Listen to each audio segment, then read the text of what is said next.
किसी शायर ने सच कहा है कि मंजिल उन्हीं को मिलती है जिनके सपनों में जान होती है। पंख से कुछ नहीं होता, हौसलों से उड़ान होती है। आज हम जानने वाले हैं जोमेटो की खोज करने वाले दीपिंदर गोयल के जीवन के बारे में। आप सभी ने जोमेटो का नाम तो सुना ही होगा। जब भी हमें भूख लगती है, हम सभी अपने घर के पास के किसी रेस्टोरेंट से ऑनलाइन ऑर्डर करके खाना मंगवाते हैं।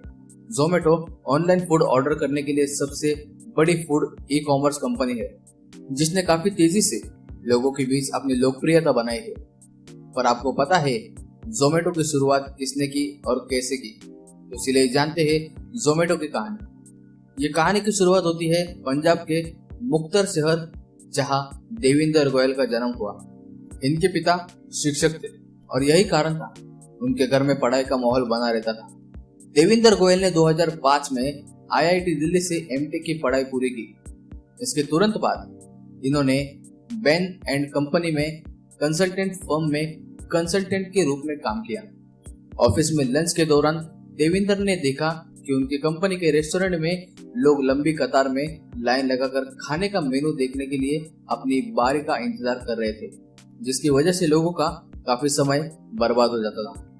तभी देविंदर के दिमाग में एक ख्याल आया कि वह पेशे से इंजीनियर थे और टेक्नोलॉजी का ज्ञान रखते थे, जिसके चलते देविंदर ने अपने साथियों की समस्या को दूर करने के लिए foodie.com नामक एक वेबसाइट की शुरुआत की, जो कि एक मामूली सी वेबसाइट थी जिसमें दिल्ली और आपके पास के क्षेत्रों के करीब 12 रेस्टोरेंट्स के मेनू शामिल थे।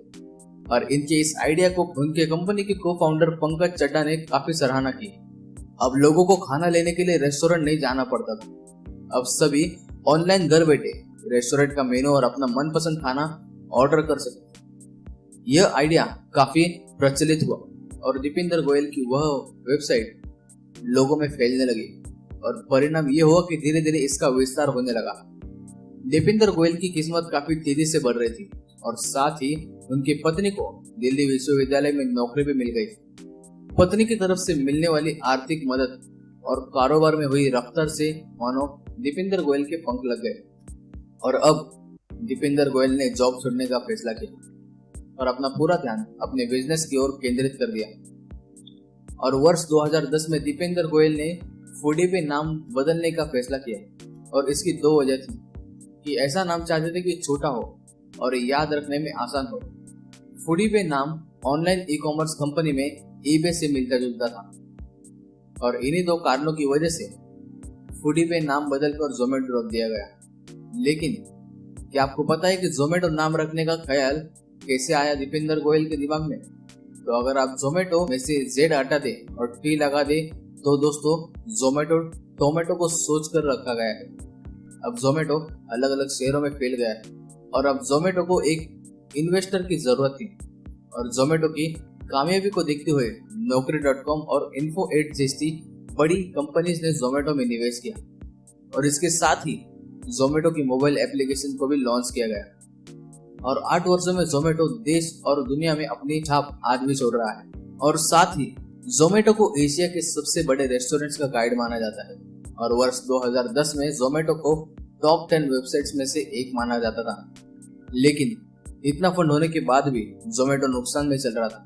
इसके बाद कुछ ऐसा हुआ कि इंटरनेट की सारी कंपनी फायदे में चलने लगी। इसके बाद वर्ष 2014 में आया जियो और जियो के आने से अब इंटरनेट हर आम आदमी के जीवन का हिस्सा बन गया। शुरू में जोमेटो बस खाने का मेनू ही देता था, लेकिन अब जोमेटो ने फूड सप्लाई भी शुरू कर दी और इसके बाद जोमेटो ने कभी पीछे मुड़कर नहीं देखा।